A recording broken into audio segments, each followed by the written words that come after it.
Hello and welcome everyone to another LifeWriting.com conversation. With me today, I have Miss Tonya Jones-Isaac. As you can see, she is a coach. She knows a little bit about mentoring. She's going to help us observe Mentoring Month. Tonya, welcome to this segment. How are you? I am great, Chris. Thank you. Thank you so much for having me here. It is an honor, and it just brightens my day knowing that my voice can be heard and seen to enlighten others Right. in the mentoring realm. Let's go ahead and jump into a little National Mentoring Month, all right? Okay. All right. So the first thing I'd like to know, be it as a coach, as a mother, as just all of that, what does mentoring in general means to you?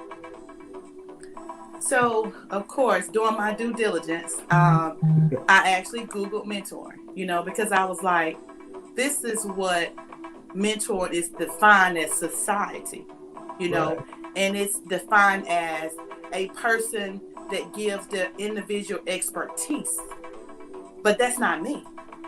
So for me, mentoring is about sharing your life experiences with others, encouraging them to be the best that they can be, even in success and failures. No, you don't have to have the accolades. You don't have to have the money. You don't even have to be in that elite society to be a mentor.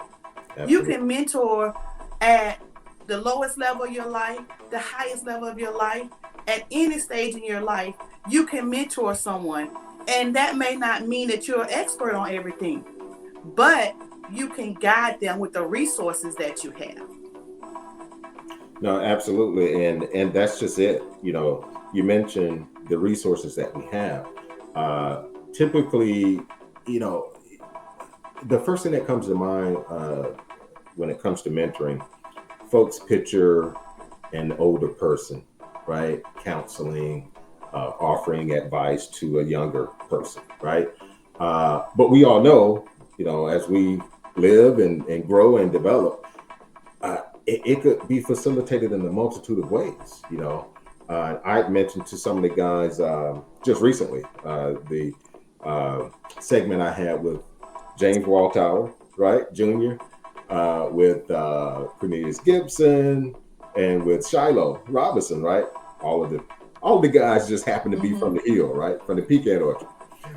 But as I mentioned to them, and they totally agreed, I've actually been mentored in a formal, informal setting by folks that were significantly younger than me.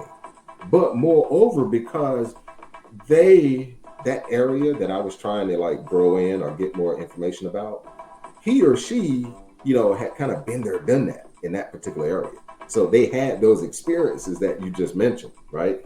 So it just mentoring in itself is it's just a beautiful thing to kind of help someone along because we have already experienced a particular thing.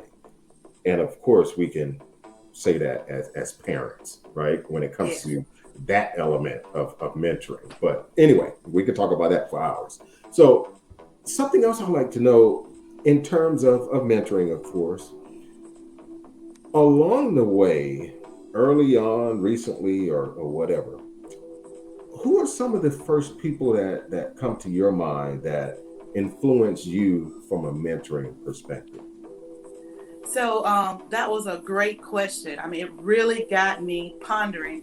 I used to think about all my life experiences, the jobs I've had, the people I've encountered, and some of the takeaways from those encounters.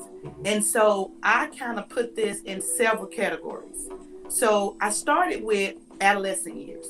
I didn't realize until I became an educator myself how impactful being an educator were. So my second grade teacher, Miss Bennett, was early on in my life my mentor.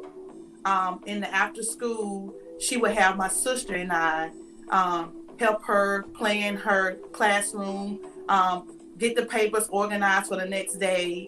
And I didn't think, then how impactful that was. But she was mentoring me the value of education. She was mentoring me the value of being a woman, you know, the importance of being a woman, you know, in society. Miss Bennett, the late Miss Bennett, you know, she was single. She didn't have any children. So what she did was she looked to some of her students as children, and she took us under her wing. And so that was at an early adolescent. You know, I didn't realize how impactful that was. Right. But as a teenager, of course, without a doubt, Coach Robbins, my high school basketball coach, without a doubt, hands down, that was like, okay, Tonya, let's go down memory lane. You know, I remember her always telling us, you know, as a woman, you should be seen and not heard, you know, and the importance of valuing yourself and not valuing the male figure, you know, the boys, as she would say. I remember with the Lady Bears, you know, the fabulous Lady Bears of 89 to 92. That was the fabulous Lady Bears, of course. I have to shout out to them.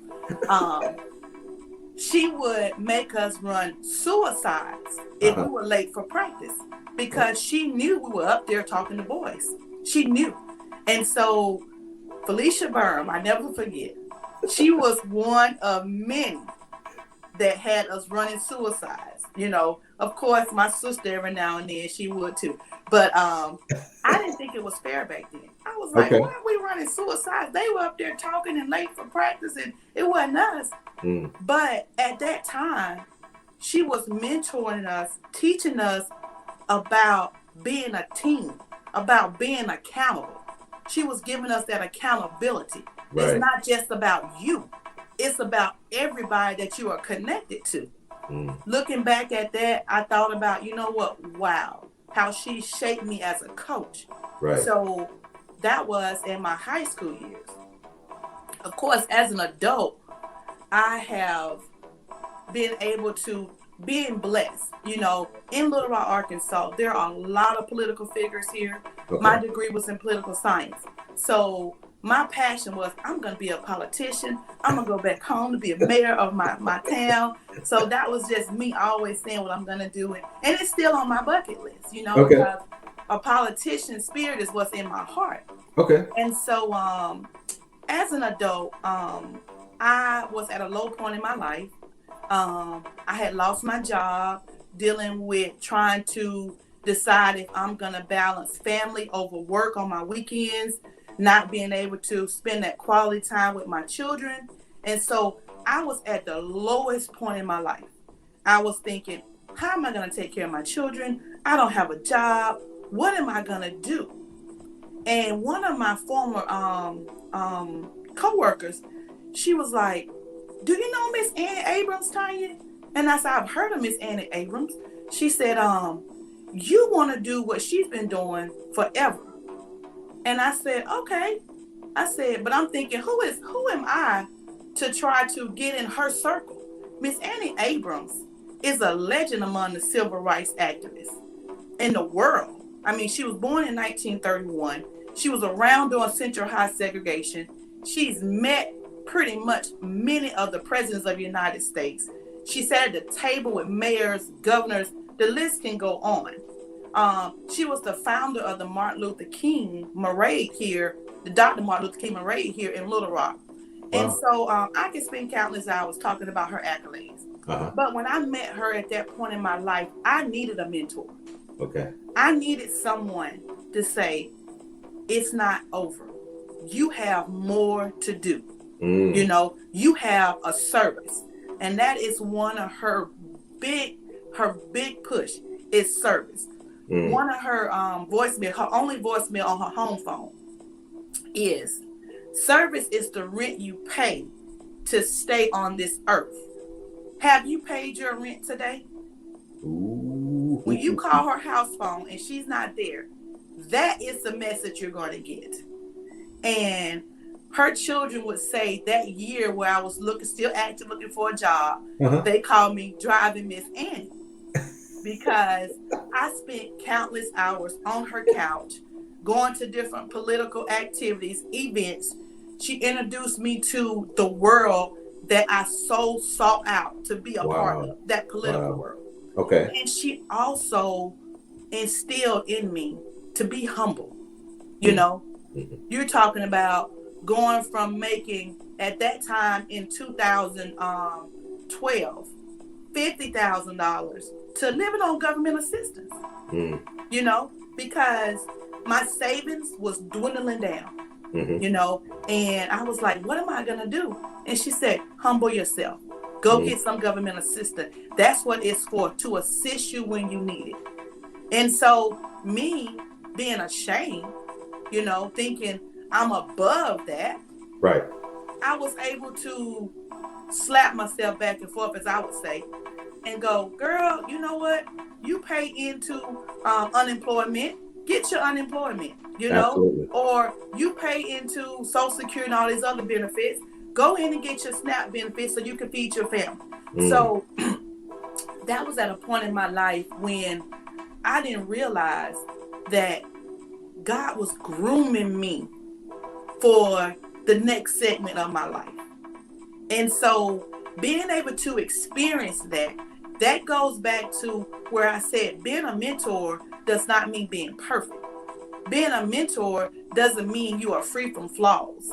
Being a mentor does not mean you don't make mistakes. It means you're able to share those life experiences. And she was one of a pioneer person, a mentor in my life, you know, Right. to help me with that. And I've been encountered with numerous of women who have empowered me. Pamela Courtney Brown in Little Rock, Arkansas. She is a real estate developer. She Okay. developed 51 houses. I mean, she has a platform out of this world.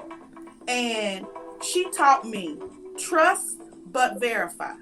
That Mm. was one of her powerful statements Yes. that she taught me. She mentored me in people will tell you anything, you know, verify. Just verify. And then, of course, my lifetime, my mom, Oh, yes, yes, yes. Elizabeth Miles Jones. Okay? My mom has been so instrumental in Yes. mentoring me. I mean, she will always look at the brighter side of my failures. You Mm. know, Tonya, you've always pushed yourself so hard to where you don't take time to breathe and enjoy some of your little successes. Ooh. You know, and I was like, That's oh, good. she's right. Right. She's right. You're trying to go after these big accolades. You know, what about the fact that you have successfully created, started a nonprofit program with your track club? You know, what about the experience you had in in my nonprofit realm? I Uh-huh. was board president of Gaines House. Gaines House is a home for women who have been through domestic violence, and I sat as the board president, and being able to advocate for these young women. I was a CASA advocate for Pulaski County. CASA stands for Court Appointed Special Advocate. As a CASA advocate, you put the best interest of that child who is not with their parents in heart to make sure their voice is being heard. So I have been mentoring on so many different realms. I was a junior league member, Junior League of Arkansas. I was able to mentor to young moms who just needed a helping hand to get to the next level. We Right. met with these young ladies every week. We provided meals, we provided resources, we provided just our own personal experience on being mothers and how you can take what you have in your circumstances and turn it around. You know, everyone talks about in the African American realm that generational curse. Right. You know, if my mom did it, I'm going to do it. You know, if my dad was like this, I'm meant to do it. You know, we mentor these young ladies to break that generational curse. Step outside of that box, and you may be the only one in your family to go to college and get that degree. So, but my mom, go back to my mom, Fabulous Elizabeth. She said something to me that I didn't realize. Dr. Martin Luther King had the quote, "Everybody can be great because everybody can serve." Okay? Mm-hmm. That was his quote. All right? I use that in my website for my track club. Okay. Because my track club is about service. It's not about just producing great athletes. It's about teaching them service leadership. And so my mom told me one day, she said, "Tonya, why do you use other people's quotes?" And I said, "Because these are well-known, people of society, the elitists." She said, "Use your own quotes." Ooh. She said, "Tonya, you're smart, you're kind-hearted, you're admired by so many. I want you to start using your own quotes." Boy, that was so impactful. I never thought in a million years. Yeah, that's right. Yeah. What I had to say could be a quote to lead others, to mentor others, to encourage others.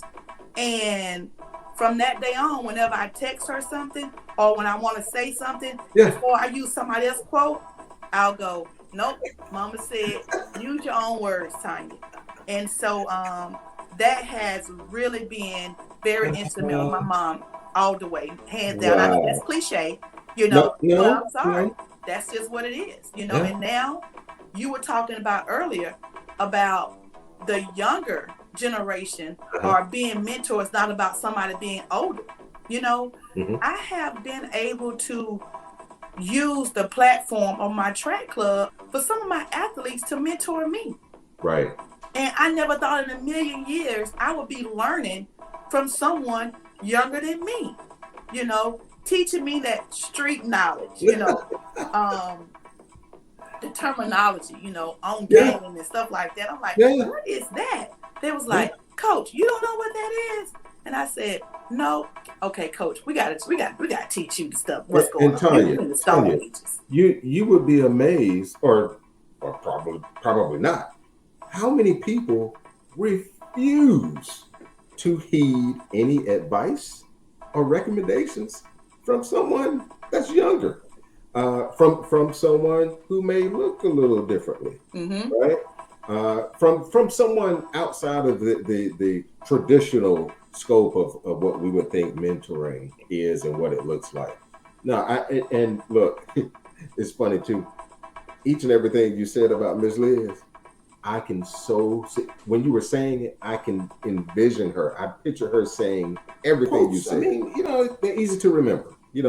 A few words, a sentence that's very profound. It really means something. It pulls at the heart and the purse strings, and you remember it.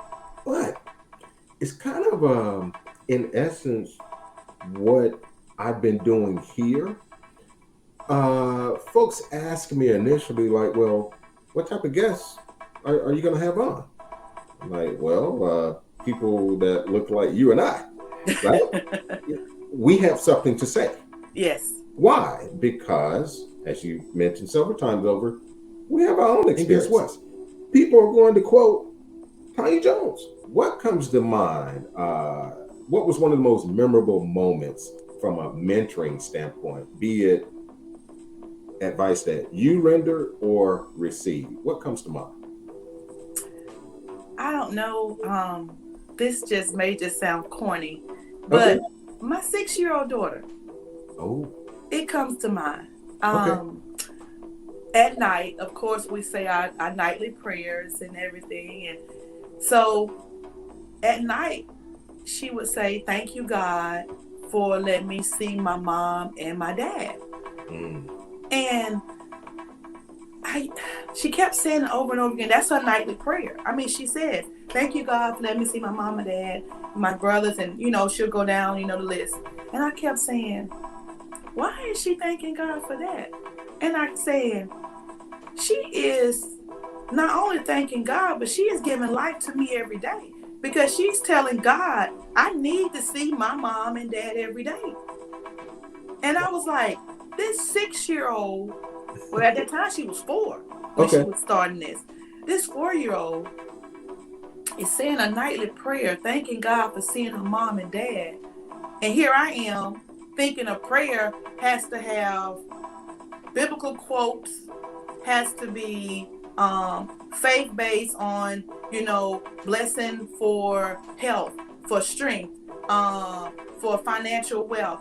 And here is this 6-year-old, or 4 at the time again, was saying, God, just thank you for letting me see my parents, my brothers. And I'm like, wow. That is so profound. Wow. The little things as an adult that you don't see. This 4, 5, 6-year-old was saying, I don't want a toy. God, I don't want a toy. I just want to see my mom and dad every day. Wow. So that's what comes to mind. And I know that's corny to some, but it was like, wow, she just taught me to be thankful for the little things, not the 2 Mercedes sitting in my garage. Exactly. Okay? Exactly. No, exactly. But for seeing my children every day, for calling on the phone and hearing their voice, for talking to my mom, for chatting with girlfriends, just the little things that I take for granted. She's saying, that's all I want. That's that humbleness. Wow. That I still have to work on. And now I have a 6-year-old teaching me this, mentoring me to continue to be humble. Hey, look, boy, that was you caught me off guard with that one, because you said your daughter was 4 at the time when you started saying that. My daughter, I may have shared it with you. My son is 4.5. So I have a 4-year-old that's around here, trying to run the house and teaching and preaching at me too. But to your point, I mean, it's and for the record, I didn't. I still don't.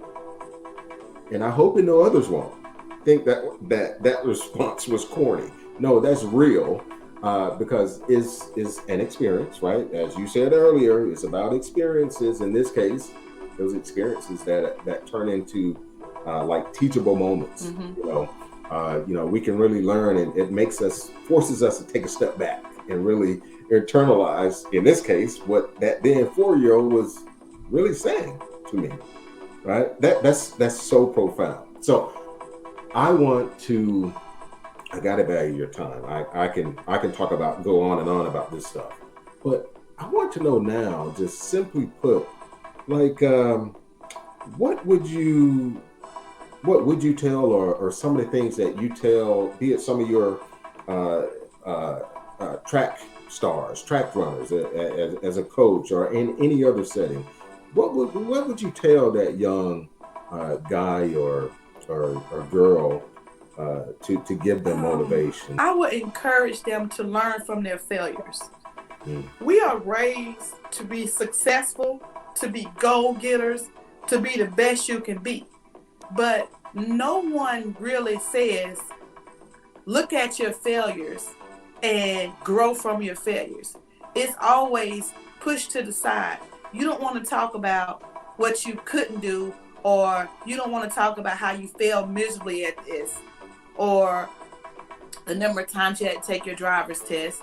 No one wants to talk about their failures, but encouraging young ladies that some of the failures in life that you have, or some of the goals in life that you have, don't be so hard on yourself. As a Black female, I have just pressed myself on being hard on myself, thinking I had to be here at this point in my life. I had to have this and this point in my life. And not taking the time to just breathe and go, hey, I've accomplished a lot in my lifetime. No, it's not my list. When I was in high school, I wanted to be a lawyer. Of course, I wanted that 2.5 family and stuff, and the house on the hill. But I'm happy with what I'm doing. And it's that service that I do, that mentoring that I do. So Be happy with the gifts that were given to you at birth by Jesus Christ, Right. and use those gifts to be a blessing or a mentor or encouraging to others. Right. Now, absolutely, I echo every sentiment you just shared. Um, no, that's so powerful. And for the record, you so sounded like a coach, uh, uh, which look perfect segue to this. And look, Tonya, I can't thank you enough as everyone who again impart their time to come on here and just share things so candidly and in this case from a mentoring standpoint from your specific experiences that align with the topic. So I thank you so much for joining me and yeah, again, just being so open and honest about uh, all of these aspects of mentoring. Thank you. I enjoy. And of course, again, it's not about the accolades. It's about, like my mom said, I have something to share. I have a quote. So someone may take some of the things that I've shared and better themselves. Yeah, and look, that's one that I kind of wrote down to make that mental note as well. I have a quote. That right there. Oh, Tanya, when you said it, that so resonated with me. So again, thanks again for sharing that with us. Look, I will be reaching out to you again in some capacity, of course, as it relates to anything along this line from a personal development standpoint. Being a coach and all. So you like one of the perfect people that has like that instant credibility when it comes to topics like that. So thanks again Thank you. You're welcome. Thanks again for coming by. And it's always so good seeing you, even though it's been a while. Yes. And thank you for this platform. Life Writings, I have followed you from the beginning. And I'm like, wow, this is so impactful. And again, you have mentored me, Chris, because I never thought a hometown friend from Waynesboro, Georgia would be so impactful to the world with your platform. Oh, thanks for sharing that. So thank you for mentoring me, because now this hometown girl can keep doing what she's doing and feel valued As we within said herself. earlier, it's not, when folks were asking me what kind of folks are you going to have on? You're looking for this politician and this person and this. No, because we know people that are doing all of those things and some. Yes. So none of this can happen without all of us making it happen. So thank you again. You're welcome. Oh man, this is awesome. Hey, well, everyone, as you heard, that was Coach Tonya Jones-Isaac sharing a wealth of tidbits in and around the subject, the area of mentoring. As you can see, she's been there, done that in a lot of capacities, shared a lot of meaningful and very useful information, very informative. So as always, I thank you guys for continuing to support us. As you know as well, and for those who don't, you can like us on Facebook, follow us on Instagram, and also please subscribe to the YouTube channel at Where Writing Speaks and continue to see what we're doing. All right. So thanks again for all of your continued support here at lifewriting.com, where writing speaks.